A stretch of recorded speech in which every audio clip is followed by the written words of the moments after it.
मेरा नाम शीलू है। मैं अनाथ आश्रम की सफाई करती हूँ। यहाँ पर गरीब लड़कियाँ अपनी ऐसी चीज़ कूड़े में फेंक कर जाती हैं जिसकी कीमत 1.5 करोड़ रुपए है। ये जानकर आपकी भी रूह कांप जाएगी। मैं आज रात सिर्फ पैसों के लिए कुछ ऐसा करने जा रही थी जिस बात का मुझे पता ही नहीं था कि इसका अंजाम कितना खतरनाक हो सकता है। नंदिनी मुझे समझाते हुए कहने लगी कि सिर्फ तुम जानती हो कि तुम क्या कर रही हो। मैंने उससे कहा कि हाँ, मैं जानती हूँ कि मैं क्या कर रही हूँ। बेहतर यही होगा कि तुम मुझे ना समझाओ कि मुझे क्या करना है और क्या नहीं। हाँ, अगर तुम मेरा साथ देना चाहती हो तो बताओ। मैं इन पैसों में से तुम्हें भी तुम्हारा हिस्सा दे दूंगी। लेकिन नंदिनी ने साफ साफ इनकार कर दिया कि नहीं, मैं कुछ पैसों के लालच में ये बिल्कुल भी नहीं करूंगी। मैंने कहा, तुम्हारी मर्जी, तुम जो करो। दोस्त होने के नाते मेरा ये फ़र्ज़ था कि मैं तुम्हें समझाऊं और सही गलत का फ़र्क समझाऊं। आगे तुम जानो तुम्हारा क्या काम। नंदिनी ये कहकर चली गई थी।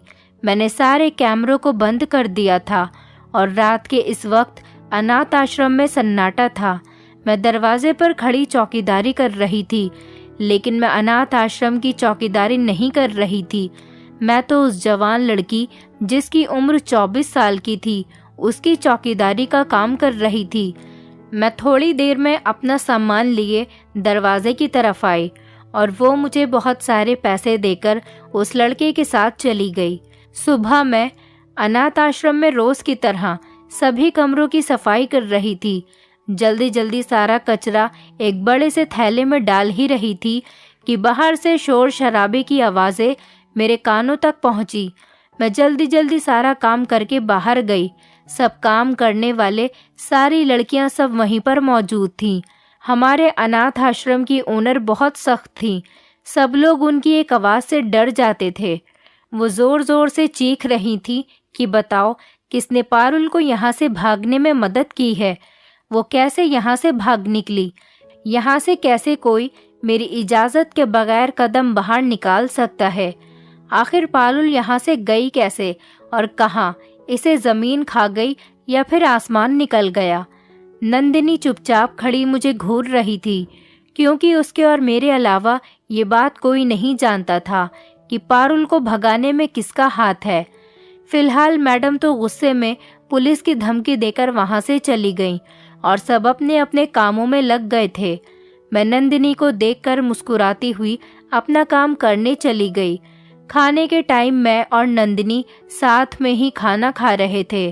नंदिनी ने कहा कि यार, मुझे और तुम्हें कितना टाइम हो गया है अनाथ आश्रम में काम करते हुए, लेकिन तुम में अब तक कोई भी सुधार नहीं आया है। मैंने नंदिनी को जवाब दिया, गरीबी इंसान को इतना लाचार कर देती है। कोई भी काम करने से नहीं डरता। अब चाहे वो काम सही हो या फिर गलत, क्या फ़र्क पड़ता है? जब ऐसा काम करने से 2-4 ज़्यादा ही हाथ में आए तो इसमें कौन सी बुराई है? ये सुनकर नंदिनी ने कहा कि देखना, तुम इन कामों का एक दिन बहुत बुरा अंजाम भुगतोगी। मुझे नहीं मालूम था कि मैं खुद मुसीबत को दावत दे रही थी। नंदिनी की इस बात को नज़रअंदाज करके मैं खाने से फ्री होकर अपने कमरे में गई और कचरे का थैला निकालकर उसमें से इस्तेमाल किया हुआ सामान अलग करके कचरा फेंक दिया। मैंने रोज़ की तरह उस कबाड़ी को बुलाया और वो सामान उसे बेच दिया। इससे पहले मुझे कोई देख न ले, मैंने सब कुछ बेच दिया और उसे ये कहकर भगा दिया कि मैं तुमसे पैसे बाद में ले लूँगी। जब मैंने अनाथ आश्रम में पीछे मुड़कर देखा तो नंदिनी मुझे देखकर आंखें चढ़ाती हुई हंस पड़ी और चली गई। इस अनाथ आश्रम में हम काम करने वालों के लिए अलग अलग कमरे बने हुए थे। हम लोग यहीं पर रहते थे और सुबह से शाम अनाथ आश्रम में अपनी ड्यूटी पूरी करते थे, जिसके बदले में हमें हर महीने सैलरी मिल जाती थी। ये सैलरी तो इतनी होती थी कि हमारा सिर्फ गुजर बसर हो जाए, लेकिन मैं सिर्फ अकेली नहीं थी जो इस पर जिंदगी गुजार लेती। कोई और भी था जिसके खर्चे पूरे करने की जिम्मेदारी मेरी थी। मैं रात को सोते वक्त अपना मोबाइल लेकर शुभम से बातें करती रहती थी और पूरी रात गुजर जाती पता ही नहीं चलता। सुबह जब नंदिनी की आंख खुलती तो कहती कि तुम्हारी रातें तो बस शुभम से बात करते करते पूरी हो जाएंगी, और मैं हंसकर हाँ में सिर हिला दिया करती। हम अपनी ड्रेस पहनकर ड्यूटी के लिए अनाथ आश्रम में गए ही थे कि कुछ लोग मैडम के ऑफिस में बातें कर रहे थे।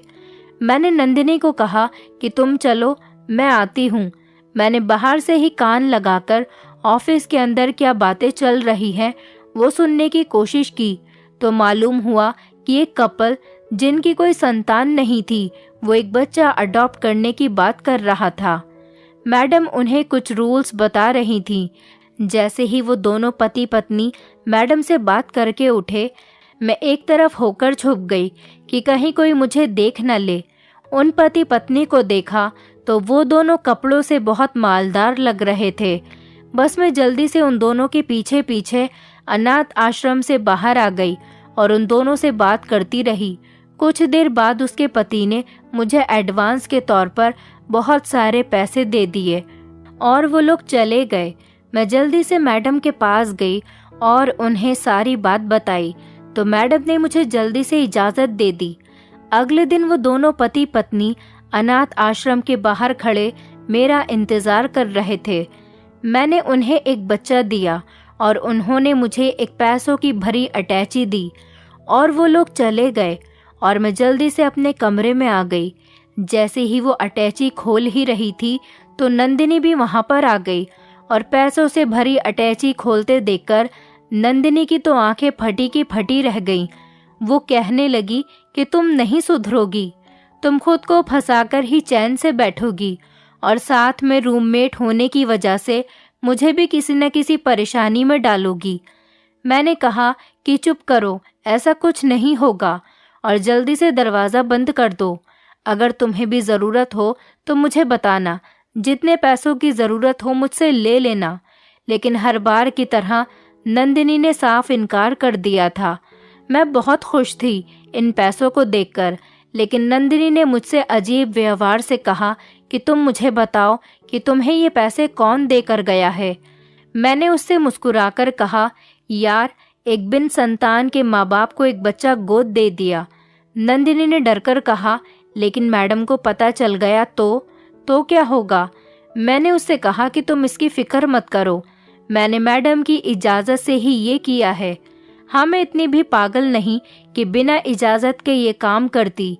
तुम तो जानती हो हर काम करने के तरीके अलग अलग होते हैं। तभी मेरे फ़ोन की बेल बजी। मैंने देखा तो उसका बाड़िए का फ़ोन था। वो मुझसे कहने लगा कि सामान हो तो ज़रा देख लेना, मैं फिर कल आऊँगा। मैंने उससे बात करके कॉल काट दी और रात होते ही मैं शुभम से बात करने में बिजी हो गई और नंदिनी साथ वाले बेड पर सो गई।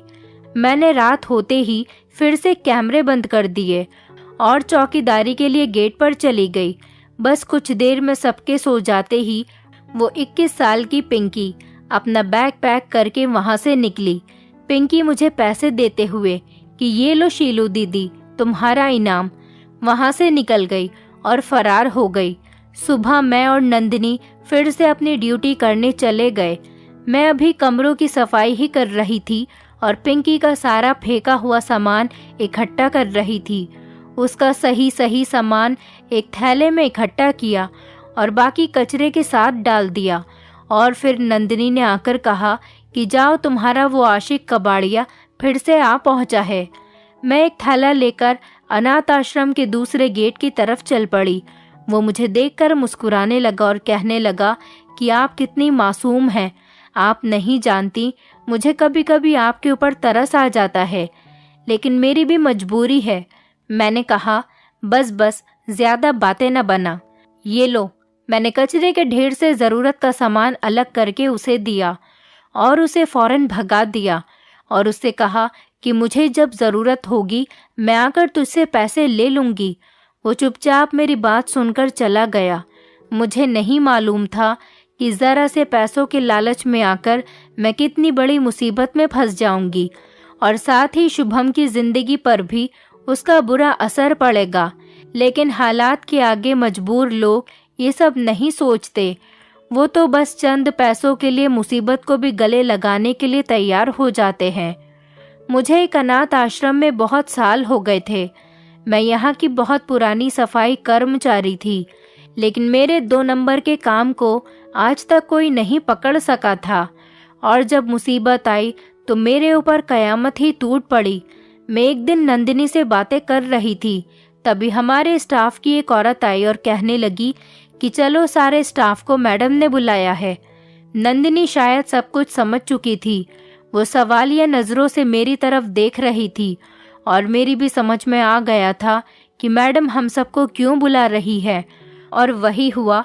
हम सब लोग वहाँ पर मौजूद थे और मैडम बहुत ज़्यादा सख्त लहजे में हम सब पर चिल्ला रही थी कि पिछली रात फिर से एक लड़की यहाँ से गायब हुई है।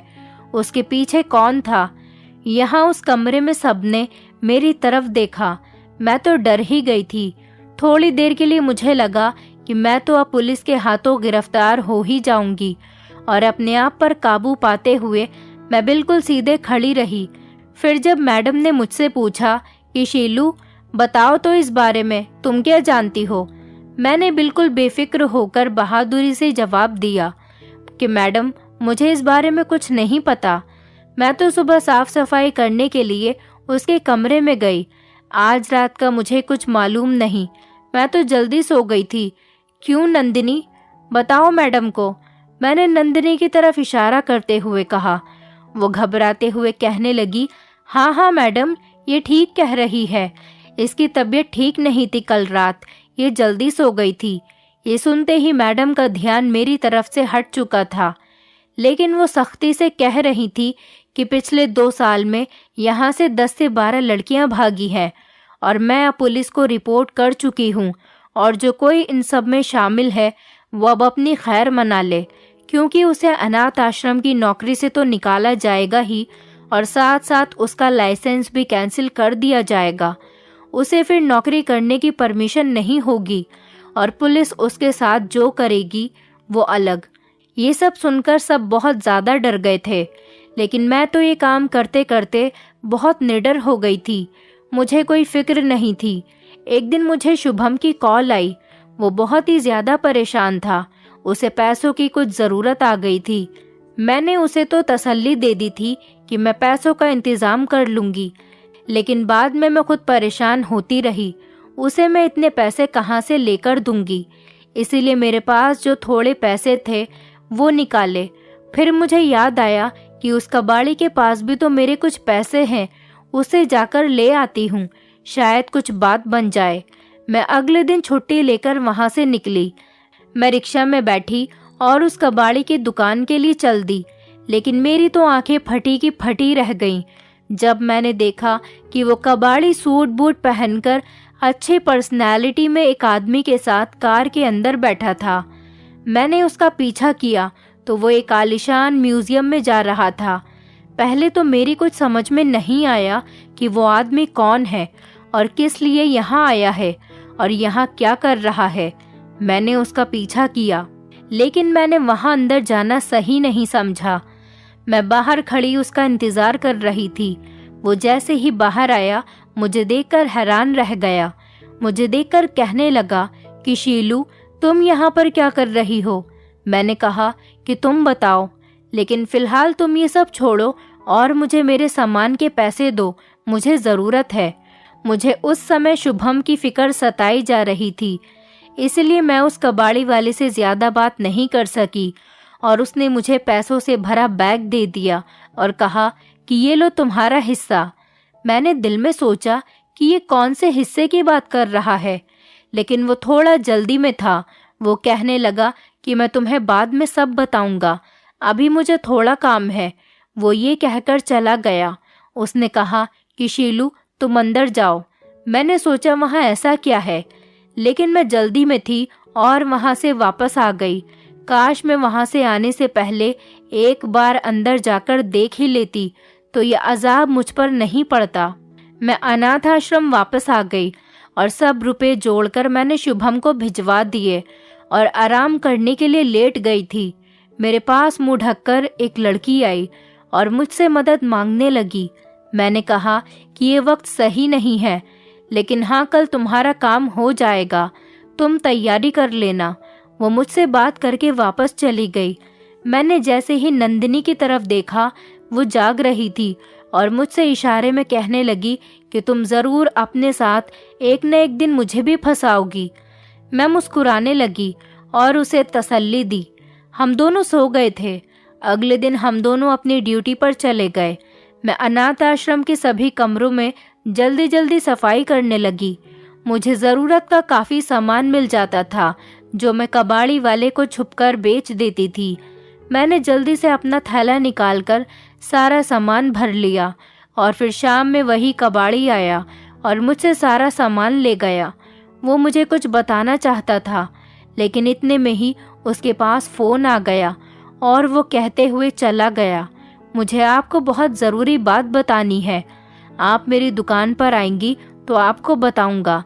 मैं रात होने का इंतज़ार कर रही थी, क्योंकि आज रात फिर मुझे एक काम को करना था। मैं नहीं जानती थी कि इस बार मैं मुसीबत में पड़ने वाली हूँ। मैंने रात होते ही सबके सो जाने के बाद कैमरे बंद किए, उस लड़की को भगाने का इंतज़ाम किया और चौकीदारी के लिए गेट पर खड़ी हो गई।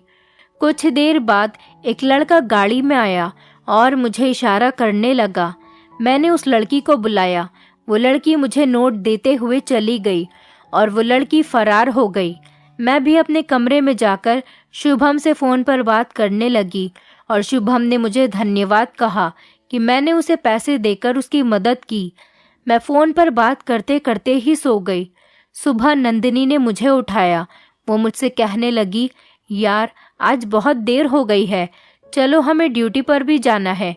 और हम तैयार होकर जैसे ही अनाथ आश्रम में आए तो हमने देखा कि मैडम के ऑफिस में कुछ लोग जमा थे। मुझे देखना था कि अंदर कौन है, और जैसे ही मैंने अंदर झांका तो मेरे पैरों तले से ज़मीन निकल गई। नंदिनी और मैं अपने अपने काम के लिए चले गए। मैंने सारे कमरों की सफाई शुरू की और घबराने लगी कि कल रात जो हुआ, लगता है मैं किसी मुसीबत में पड़ने वाली हूँ।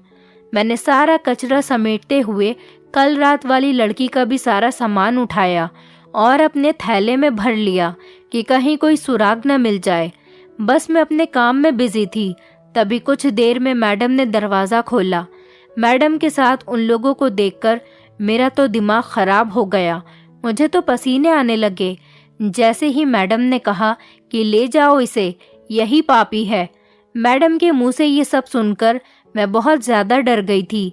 मैडम के साथ तो पुलिस थी और सुबह का वक्त था जब एक लेडीज़ कांस्टेबल ने मुझे हथकड़ी लगाई और मुझे घसीटते हुए ले जाने लगी।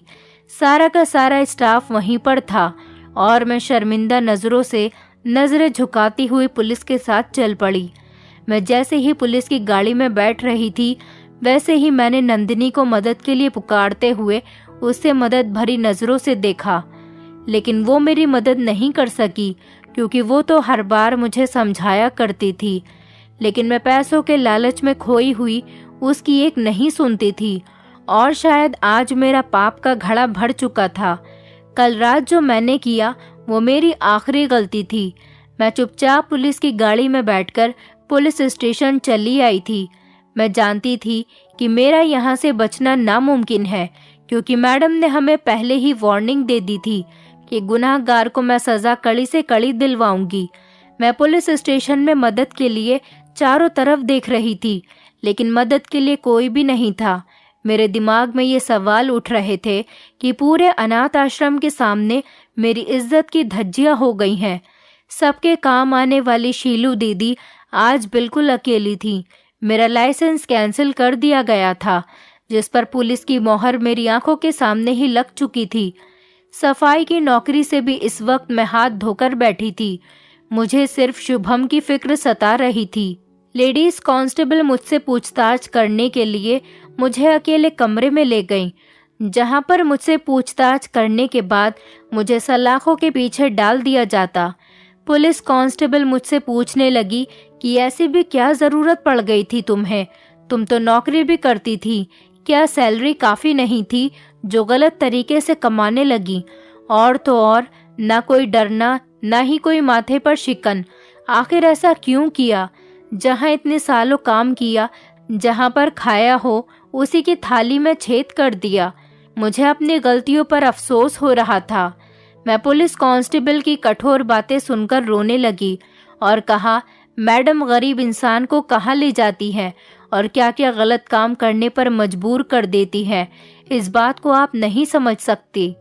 हम गरीब लोगों को तो पैसे ज़्यादा मिल जाएं तो हमारी ज़िंदगी थोड़ी खुशहाल हो जाती है। वो कहने लगी कि ऐसी भी क्या मजबूरी थी तुम्हारी। मैंने कहा कि मैं एक गरीब घराने में पैदा हुई। बचपन से ही मैंने गरीबी देखी। इसी गरीबी में मेरे माता पिता ने मेरी शादी कर दी। मेरे माता पिता तो इस दुनिया से चले गए, लेकिन वो मेरी शादी एक जल्लाद से कर बैठे।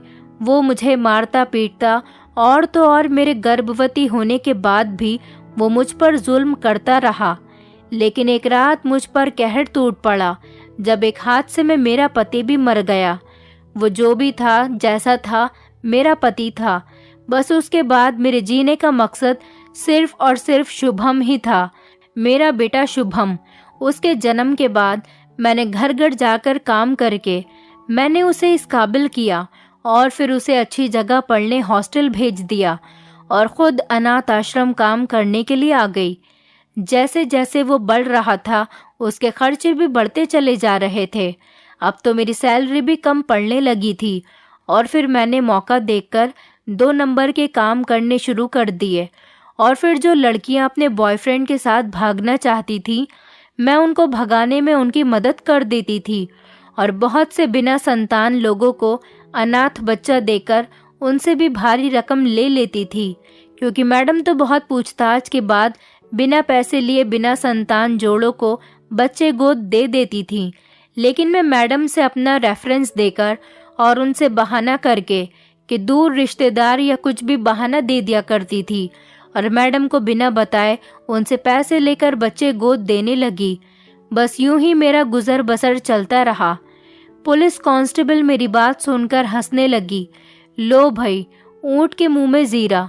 इसे तो हमने किसी और जुर्म में गिरफ्तार किया था और ये तो यहाँ अपनी जुर्म की पिटारी खुद ही खोल बैठी। मुझे ये सुनकर सदमा लगा कि ये मैडम क्या कह रही हैं, ये मेरे कौन से जुर्म की बात कर रही है। मैंने एकदम कहा कि ये आप क्या कह रही हैं। मैं मानती हूँ मैंने बहुत से जुल्म किए हैं, बहुत से गलत काम किए हैं, लेकिन इसके अलावा मैंने और कौन से गलत काम किए जो मुझे ही नहीं मालूम। वो मेरी बातें सुनकर हंस पड़ी और कहने लगी, अच्छा तो तुम नहीं जानती कि तुम्हें यहाँ पर क्यों लाया गया है। आओ मैं तुम्हें दिखाती हूँ कि तुमने क्या किया है। वो मुझे लेकर गई और कैमरे की रिकॉर्डिंग दिखाने लगी। पल भर के लिए मैं सोचने लगी कि मैंने तो उन लड़कियों को भगाते हुए कैमरे बंद कर दिए थे, फिर मुझे क्या दिखाने के लिए लेकर आई हैं। लेकिन मैं वो रिकॉर्डिंग देखकर हैरत में रह गई। वो रिकॉर्डिंग तो उस वक्त की थी जब मैं सफाई के दौरान वो फालतू का सामान थैले में भर रही थी। मैंने सोचा कि बस इतनी सी बात, जिसे ये लोग जुर्म कह रहे हैं, मैंने इतने बड़े बड़े जुर्म किए, उसके आगे इन पुलिस वालों को ये जुर्म लग रहा है। लेकिन ये कैमरा रिकॉर्डिंग दिखाने के बाद पुलिस कांस्टेबल कहने लगी, क्यों मैडम, हो गई ना बोलती बंद, ये देखो अपनी करतूत। ये कहते कहते रुक गई। क्या आप लोगों का दिमाग खराब है? फिर मैंने कहा कि मैं आप लोगों को एक आदमी का पता देती हूँ, आप लोगों को सारी सच्चाई मालूम हो जाएगी, फिर आप लोग मेरे साथ जो मर्जी आए वो करें। पुलिस वहाँ से मेरे दिए गए पते पर पहुँची और उस लड़की को तलाश करने लगी। मेरे दिमाग में वो सारे ख्याल आ रहे थे कि बार बार उस लड़के का मेरे पास आना और फिर मेरा उसे सामान बेचना। लेकिन जो सामान मैं उसे बेचती थी वो तो पुराने बर्तन, पुराने कपड़े, पुराने जेवरात होते थे, जो वो गरीब और अनाथ लड़कियां यहाँ से जाने से पहले वो सामान कचरे में डाल दिया करती थी। भला इसमें ऐसी कौन सी चोरी? और वो कबाड़ी मुझे उस दिन क्या बताना चाहता था? और वो म्यूजियम, मुझे कुछ भी समझ में नहीं आ रहा था। मैंने लड़कियों को भगाने में उनकी मदद जरूर करी थी और कुछ बिना संतान जोड़ों को बच्चे अडॉप्ट करवाए पैसों के खातिर। लेकिन मेरे दिमाग में आया, उस दिन उस कबाड़ी ने जो मुझे पैसों से भरा बैग दिया था, आखिर इन फालतू कपड़े बर्तन में ऐसा क्या था? मैं ये सब कुछ सोच ही रही थी। इतनी देर में पुलिस कुछ कबाड़ी वाले लड़के को गिरफ्तार कर लाई। मैं उसे देखकर हैरान रह गई। वो उस दिन की तरह सूट बूट में था, अच्छे ब्रांडेड जूते पहना हुआ था और बहुत मालदार लग रहा था। मेरे मुंह से निकला, ये तो वो कबाड़ी वाला है। सभी लोग मेरी बातों पर हंस पड़े। पुलिस कांस्टेबल ने मेरे और उस कबाड़ी लड़के के मुंह पर थप्पड़ मारते हुए कहा कि तुम दोनों बहुत होशियार समझते हो, हमें पागल बना रहे हो। मैं बहुत ज्यादा शर्मिंदा थी क्योंकि सबके सामने मुझे बेइज्जत किया जा रहा था। लेकिन धीरे धीरे मेरा दिमाग काम करने लगा था। जब कैमरे की तस्वीर हम दोनों को दिखाई जा रही थी तो मेरे दिमाग में जो भी सवाल उठ रहे थे उनके जवाब मुझे मिल रहे थे, जिसमें एक बहुत बड़ी आलीशान बिल्डिंग थी। मुझे याद आया कि ये तो वही म्यूजियम है जहां मैंने उस दिन उस कबाड़ी को देखा था। लेकिन मेरी आंखें तो फटी की फटी रह गईं। वहां मेरे बेचे गए फालतू और पुराने बर्तनों को शोकेस में सजाया गया था। मुझे तो यकीन ही नहीं आ रहा था कि ये वही बर्तन हैं जो कि मैं इस अनाथ आश्रम में सालों से देखती आ रही हूँ। इन्हें पॉलिश करके चमकता हुआ देख रही थी, जैसे बहुत ब्रांडेड बर्तन हो। मैंने उसे देखकर कबाड़ी वाले से कहा कि ये बर्तन तो अनाथ आश्रम के हैं। वो मुझे देखकर नजरें झुकाने लगा।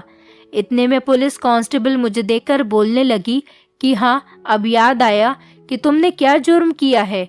इस लड़की के साथ मिलकर तुमने इतने कीमती बर्तन अनाथ आश्रम से चोरी करके उन्हें म्यूजियम में नुमाइश के लिए रखा है। ये म्यूजियम कब खोला तुम लोगों ने और कितने सालों से इस पर काम कर रहे हो?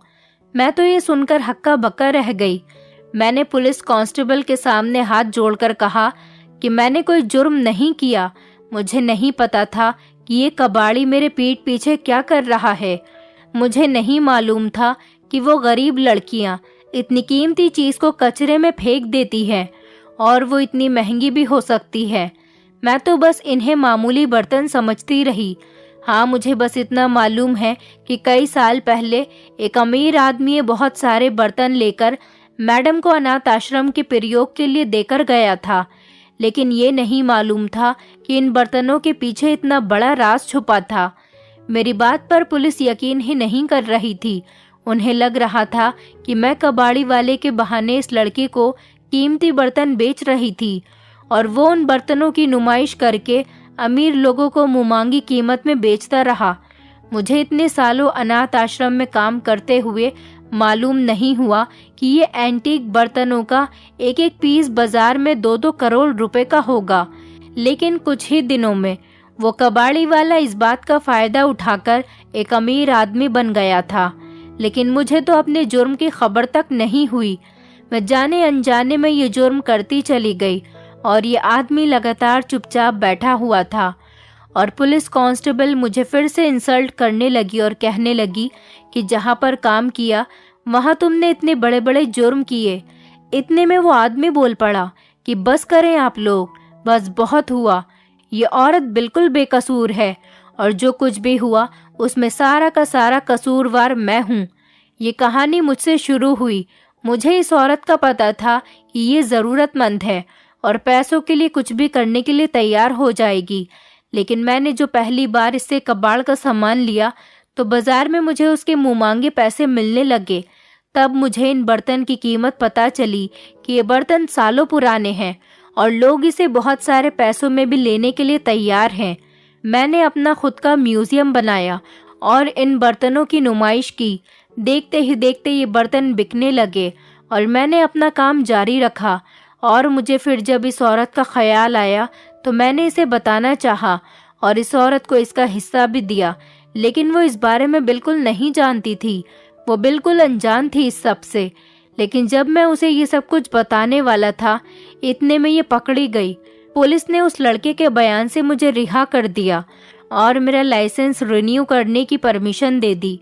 मैंने भगवान का धन्यवाद किया और सबसे पहले दौड़ दौड़ कर अनाथ आश्रम गई और वहां पहुंचकर वहां की मैडम से और कर्मचारियों से हाथ जोड़ जोड़ कर माफ़ी मांगने लगी। मुझे पैसों के लालच ने आज इस अंजाम तक पहुंचाया था।